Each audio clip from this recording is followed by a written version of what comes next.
Hello guys, I'm lost.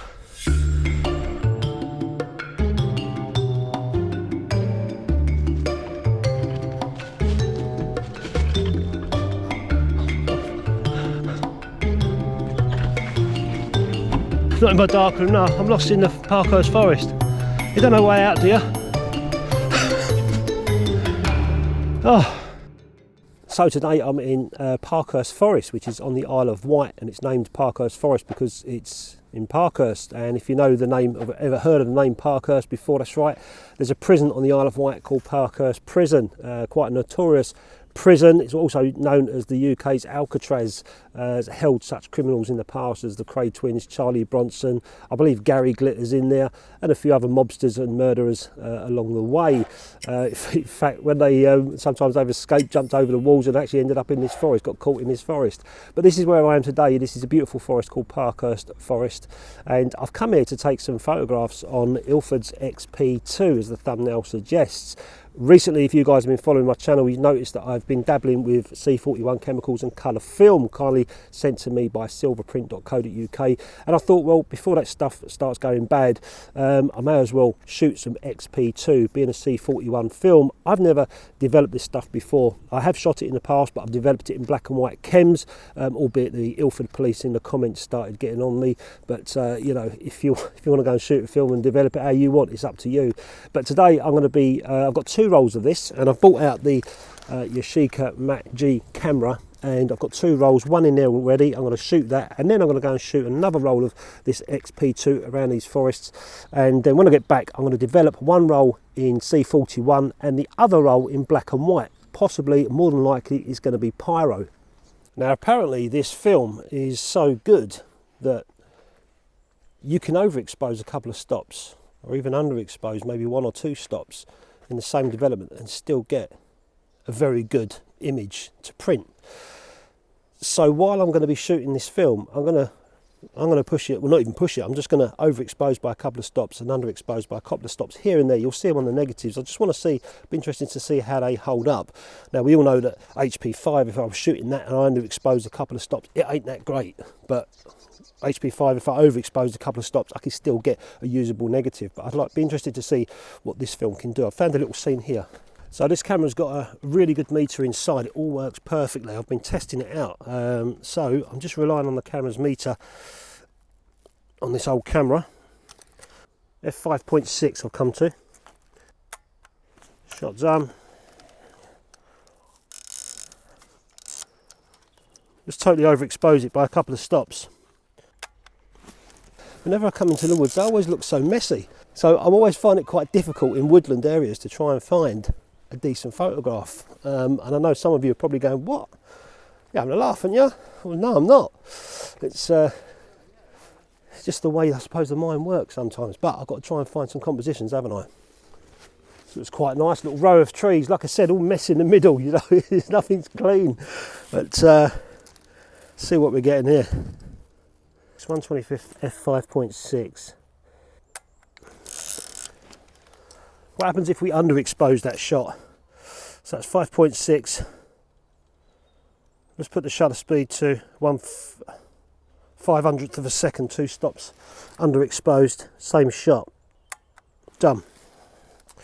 Okay, I'm not going to mess around with any more underexposure or overexposures. I'm going to shoot at the metered exposure now. So I've got 2 frames, 2 stops over, 2 stops under. Be interesting to see.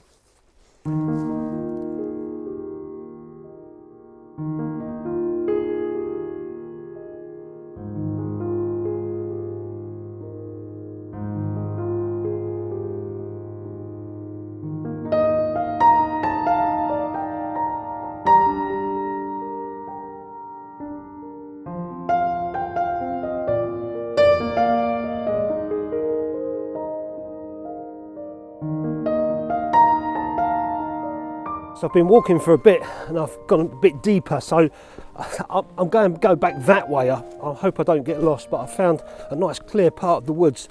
I can take a nice photograph, I'll show you.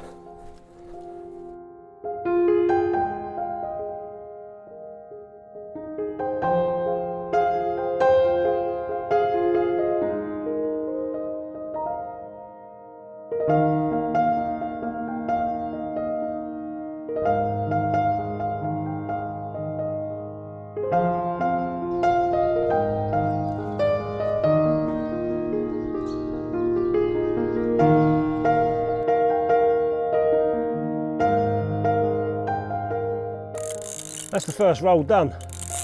God blimey, that went quick, 12 shots. Rewind that back, put the other one in. Might be a bit of inspiration for any of you guys. Take a whole roll, take everything from floor level and see what you get. I do that sometimes.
So I've had this camera now for a few months and I'm slowly getting used to it. I've got a few cameras and I use all of them, you know, so I don't use any one particular extensively, although maybe sometimes I should.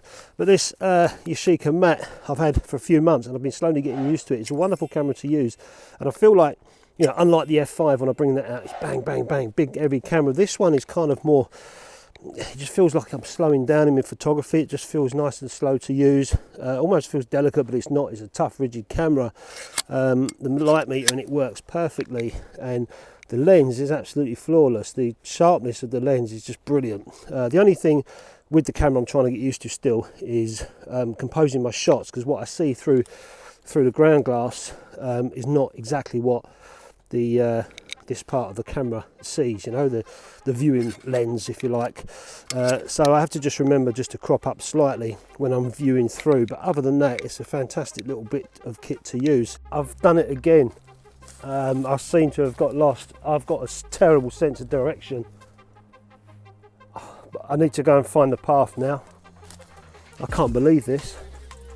I didn't even take note of, I know where the car park is, where my car is, but I don't know which direction it is. Joy. I'm just in heavy forest. I've come in here, but I don't know how to get back onto that path. Shit in shit. Not again. My head's getting hot. Here comes the steam again.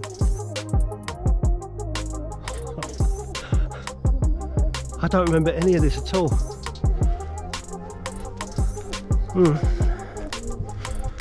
I'm back where I was.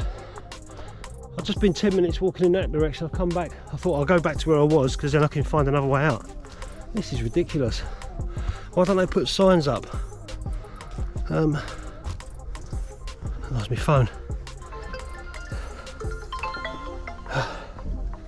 Hello guys. I'm lost.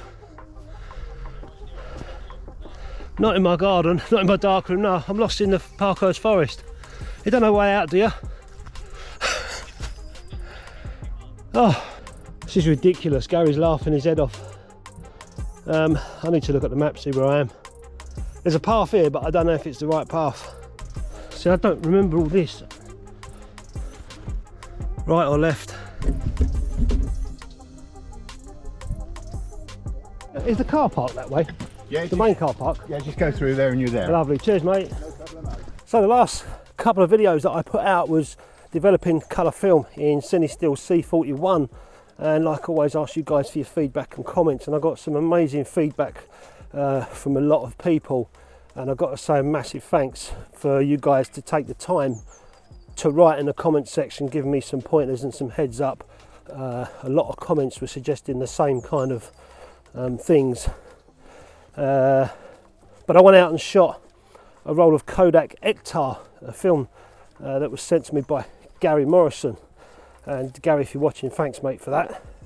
And I went out and shot this roll of Hector and developed it in C41. Got a little bit more confident developing that stuff without I can't remember the names of them now, but you know what I mean, the heaters and the processors. Fuck it anyway. Yeah, so I got a bit more confident in that. I got some decent results. I'll just show you a couple of those colour negs that I did yesterday, playing around in C41. So that's the reason I want to get this XP2 done, is to put it in that C41 before it goes off, and then I can just play with the rest of it to my heart's content with other colour films. But yeah, interesting stuff. I admire anyone that can shoot and develop colour flawlessly, because I found it difficult. Ooh. So I'll leave the film inside the camera until I get back and develop the film. I'm not going to show you the development process, but I'll show you the results from C41 and also from the black and white. More than likely going to be Pyro, just to please James Lane. What do you reckon, James?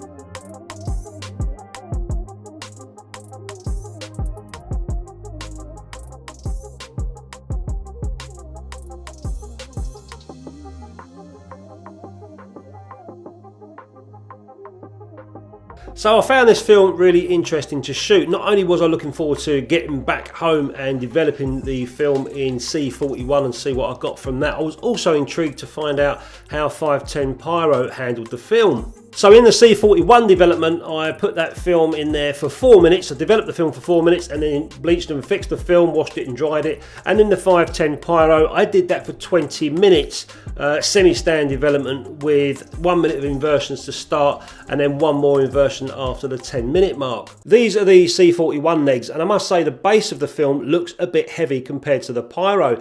Having never done this process before, I wasn't sure if it was correct. However, the negatives were relatively easy to print in the darkroom.